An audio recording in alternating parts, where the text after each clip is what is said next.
అందరికీ నమస్తే అండి. టీడీపీ కూటమి ప్రభుత్వం అధికారంలోకి వచ్చి 15 నెలలు గడిచింది కదా. సో అందుకని వాళ్ళు ఎన్నికలకు ముందు ఇచ్చిన సూపర్ 6 హామీలన్నీ కూడా అమలు చేసేసాము, సూపర్ 6 సూపర్ హిట్ అయింది అనే పేరుతో రేపు అనంతపురంలో ఒక భారీ బహిరంగ సభ పెట్టబోతున్నారు. ఈ సభ ప్రెస్టీజియస్ అన్నమాట. లక్షలాది మందిని తరలించడానికి ప్లాన్ చేస్తున్నారు. సో అంటే బెనిఫిషరీస్తో పాటు సాధారణ ప్రజలు, కార్యకర్తలు, వాళ్ళు వీళ్ళు అందరూ దీనికి యంత్రాంగం అంతా ఒక వారం రోజుల నుంచి అక్కడే పనిచేస్తున్నారు. ఎమ్మెల్యేలు, మినిస్టర్లు, అధికారులు, ఈవెన్ ఇతర 3 పార్టీల నాయకులు అందరూ కూడా దాని మీదే పనిచేస్తున్నారు. చాలా గ్రాండ్గా సెలబ్రేట్ చేయడానికి ప్లాన్ చేస్తున్నారు. అయితే నిజంగా రాష్ట్రం కోణంలో మనం ఆలోచిస్తే, రాష్ట్ర ప్రజల కోణంలో మనం ఆలోచిస్తే, రాష్ట్ర శ్రేయోభిలాషులుగా మనం ఆలోచిస్తే ఇప్పుడు మీటింగ్ అవసరమా అనిపిస్తోంది. మేబీ అది పార్టీ మీటింగ్ అయితే వాళ్ళ ఇష్టం, వాళ్ళ పార్టీ వాళ్ళు ఎలాగైనా తగలెట్టవచ్చు. కానీ super hit, super 6 super hit అనే పేరు పెట్టకూడదు. అలా పెట్టేంత అర్హత లేదని నేను అనుకుంటున్నాను. ఎందుకంటే సూపర్ 6 అమలు చేయలేదు కదా. ఆడబిడ్డ నిధి అండ్ యోగాలు నిధి ఇవ్వలేదు. సో ఆడబిడ్డ నిధి చాలా పెద్ద బడ్జెట్, దాన్ని ఇంక ఇవ్వలేదు. సరే ఇది కాసేపు పక్కన పెడితే మరి ఫెయిల్యూర్స్ సంగతి ఏంటి? ఇప్పుడు సంక్షేమ పథకాలు ఇచ్చేసాము, ఏది కూటమి ప్రభుత్వం వచ్చిన ఈ 15 నెలల్లో ఓన్లీ పింఛన్ల కోసమే 45,000 కోట్లు ఖర్చు పెట్టాము. సో తల్లికి వందనం ఇచ్చాము, అన్నదాత సుఖీభావ, ఇవన్నీ చెప్తున్నారు. మరి ఫెయిల్యూర్స్ సంగతి ఏంటి? ఒక 10 ఫెయిల్యూర్స్ చెప్పనా ఈ వీడియోలో. ఇప్పుడు ట్రెండింగ్లో ఉన్న టాప్ ఫెయిల్యూర్ ఏంటి? అగ్రికల్చర్ బేస్డ్, వ్యవసాయానికి సంబంధించి రైతులకు యూరియా దొరకట్లేదు. సాక్షాత్తు సీఎం గారే ఒక ప్రెస్ మీట్ పెట్టి మీడియా వాళ్ళందరినీ పిలిచి ఒక పవర్ పాయింట్ ప్రజెంటేషన్ ఇచ్చారు. 95,000 టన్నులు మిగులు ఉంది యూరియా, ఇప్పుడు రాష్ట్రంలో ఉంది. ఈ నెలాఖరికల్లా 2,71,000 టన్నులు వస్తాయి, ఎక్కడా కూడా కొరత లేదు అని సీఎం గారు 4 రోజుల కిందట ప్రెస్ మీట్ పెట్టినప్పటికీ స్టిల్ ఇప్పటికీ రాష్ట్రంలో చాలా చోట్ల రైతులు యూరియా కోసం లైన్లో నిల్చున్నారు, అగచాట్లు పడుతూనే ఉన్నారు. రైతులకు యూరియా దొరకట్లేదు.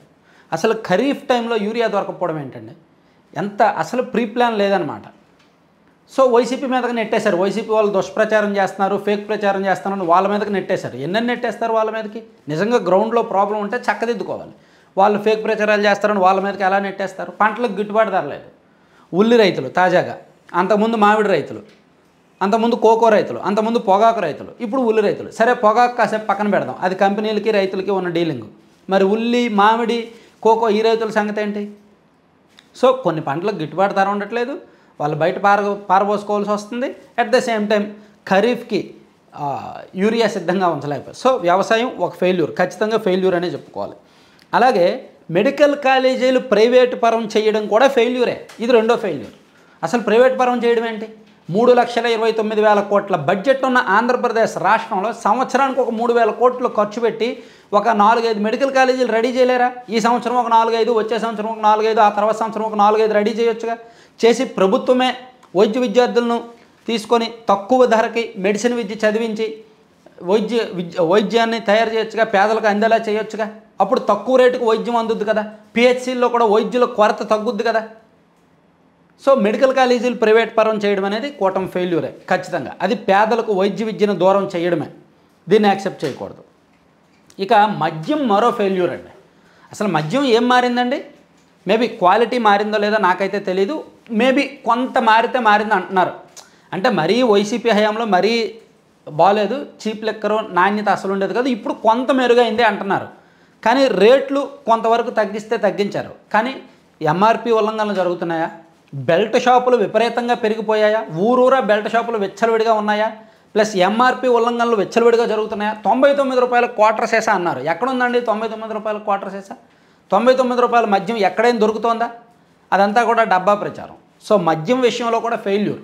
మద్యం విషయంలో ప్రభుత్వం ఫెయిల్ అయింది కాబట్టే బార్ల కోసం నోటిఫికేషన్ ఇచ్చినా ఎవడు కూడా అప్లై చేయట్లేదు. బార్ల వ్యాపారానికి ఒకప్పుడు ఒక బారుకి 20-30 దరఖాస్తులు వచ్చేవి. అంత పోటీ ఉండేది, అంత సిండికేట్ అయ్యేవాళ్ళు.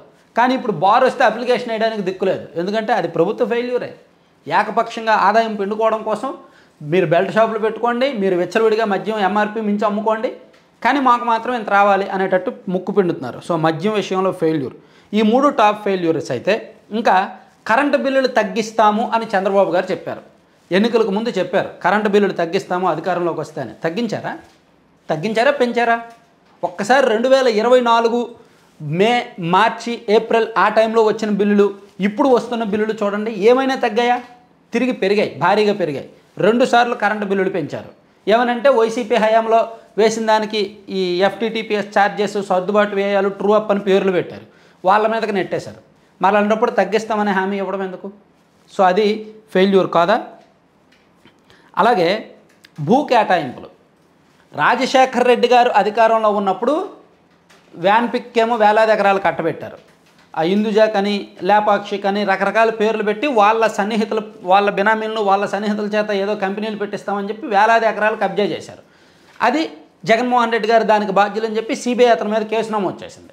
జగన్మోహన్ రెడ్డి గారు అధికారంలోకి వచ్చాక ఆయన సన్నిహితులకు భూములు కేటాయించుకున్నారు. ఇండోసోలకి, వాళ్ళకి, వీళ్ళకి. వీళ్ళ అధికారంలోకి వచ్చాక వీళ్ళ సన్నిహితులకి, వీళ్ళ బినామీలకి భూములు కేటాయించుకుంటున్నారు. అసలు ఎవరు అధికారం ఉంటే వాళ్ళు ప్రభుత్వ భూముల మీద కొనేయడమే, ప్రభుత్వ భూములు బినామీలకు ఇచ్చేయడమే. సో భూ కేటాయింపులు కూడా ఇప్పుడు జరుగుతున్న భూ కేటాయింపుల్లో కూడా మతలబులు ఉన్నాయి, తప్పు జరుగుతోంది. ఏదో బయటకు చెప్తున్నారు పరిశ్రమలు రావాలి కాబట్టి మేము తక్కువ రేటుకు భూములు ఇస్తున్నామని, కానీ తక్కువ రేటుకు భూములు ఇస్తున్నామనే పేరుతో అది సాకు బయటకు చూపించి తెర వెనుక మాత్రం వీళ్ళ సన్నిహితులకు, అనుకూలమైన వ్యక్తులకు వేలాది ఎకరాలు కట్టబెడుతున్నారు. అది కరెక్ట్ కాదు. ఇక అన్నిటికీ మించి ఇప్పుడు వరకు 5 ఫెయిల్యూర్స్. ఇక మరొకటి ఎమ్మెల్యేల కరప్షన్ అండి. ఎంత చెప్పుకున్నా తక్కువేనండి.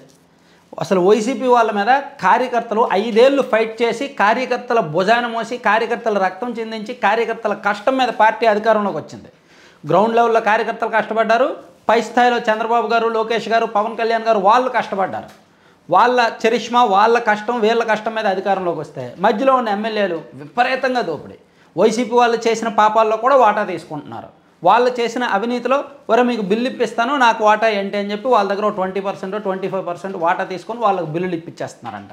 మొన్న ఈనాడులోనే రాశారు. నేను ప్రత్యేకంగా చెప్పడం కాదు, తెలుగుదేశం పార్టీకి తాళపత్ర గ్రంథాలు లాంటి ఈనాడు, ఆంధ్రజ్యోతిలో వచ్చింది ఎమ్మెల్యేల కరప్షన్స్ మీద. సో ఇది ఫెయిల్యూర్ కదా.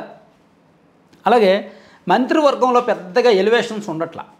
గతంలో జగన్మోహన్ రెడ్డి గారు సీఎంగా ఉన్నప్పుడు కూడా అంతే. క్యాబినెట్లో ఎవరు హైలైట్ అయ్యేవారు కాదు. ఓన్లీ జగన్మోహన్ రెడ్డి గారు, సజ్జల రామకృష్ణారెడ్డి గారు లాంటి వాళ్ళు, వీళ్ళు మాత్రమే హైలైట్ అయ్యేవాళ్ళు. ఏ శాఖకు సంబంధించిన వీళ్ళే మాట్లాడేవారు.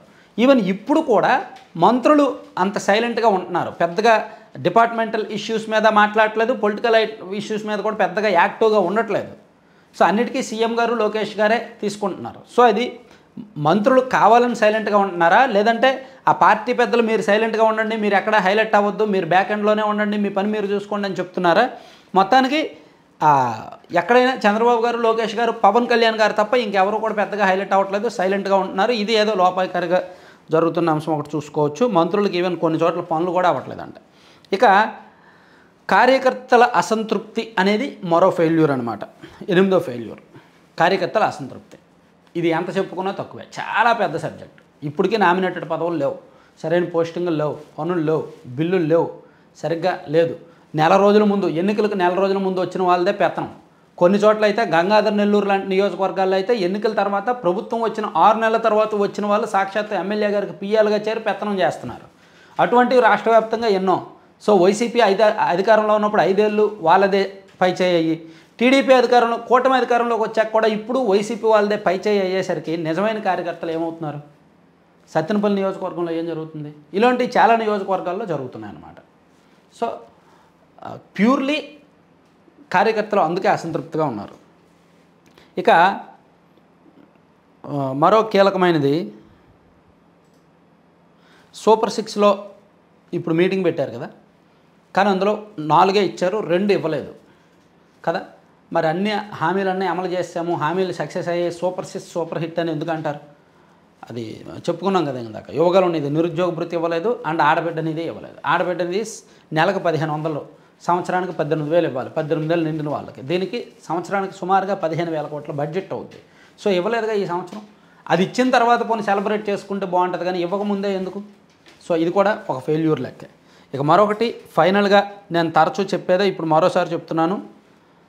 టీడీపీ గతంలో ప్రతిపక్షంలో ఉన్నప్పుడు పదే షిరిడీ సాయి మీద విపరీతమైన ఆరోపణలు చేశారు. కానీ ఇప్పుడు అదే షిరిడీ సాయితో కాంప్రమైజ్ అయిపోయి వాళ్ళకు లొంగిపోయారు. ఇక్కడ ఏం జరుగుతుందో చూడండి. దిగువ స్థాయిలో, నియోజకవర్గ స్థాయిలో ఎమ్మెల్యేలు వైసీపీ వాళ్ళతో కుమ్మక్క అయిపోతున్నారు కదా. రాష్ట్ర స్థాయిలో, పై స్థాయిలో ప్రభుత్వమే షిరిడీ సాయి లాంటి సంస్థకు దాసోహం అయిపోతుంది. వైసీపీ అధికారంలో ఉన్నప్పుడు వాళ్ళకే వేల కోట్ల కాంట్రాక్టులు ఇచ్చి వేల కోట్ల టెండర్లు ఇచ్చి ట్రాన్స్ఫార్మర్లు సగానికి సగం రేట్ ఎక్కువగా ఇచ్చి డబల్ రేట్ ఇచ్చేసి ఇప్పుడు కూడా అదే చేస్తున్నారు. షిరిడి సాయికి ఎక్కువ రేటుకే ఇస్తున్నారు టెండర్లు, వాళ్ళు అడిగిన రేటుకే ఇస్తున్నారు. దేశం మొత్తం మీద ఎక్కడా కూడా ట్రాన్స్ఫార్మర్ ₹1,00,000 పైగా లేదు. కానీ మన దగ్గర మాత్రం ట్రాన్స్ఫార్మర్ ₹1,40,000 ఎందుకు ఉంటుందంటే ఎవరు సమాధానం చెప్పట్లేదు. మరి ఇది ఫెయిల్యూర్ కదా, ఇది అవినీతి కదా? సో ఇలా ఈ టాప్ 10 ఫెయిల్యూర్స్ ఉన్నాయి. మనం ఇంకా చెప్పుకుంటూ వెళ్తే ఇంకో 10 ఫెయిల్యూర్స్ 15 ఫెయిల్యూర్స్ చెప్పొచ్చు. కాకపోతే ప్రస్తుతానికి ఈ 10 చాలు. సో ఇవన్నీ ఫెయిల్యూర్స్గా కూటమి అంగీకరించిన తర్వాత ఆ తర్వాత ఎన్ని మీటింగ్లు అయినా పెట్టుకోవచ్చు. సో నేనేమంటానంటే అనంతపురంలో జరిగిన మీటింగ్ నిరర్ధకం, దానికి అర్థం లేదు, అవసరం లేదు. ఇదంతా కూడా సెల్ఫ్ డబ్బా మీటింగు, ఆత్మస్తుతి పరనింద అంటారు కదా, సో దానికోసం పెట్టిన మీటింగ్ అనమాట. Thank you.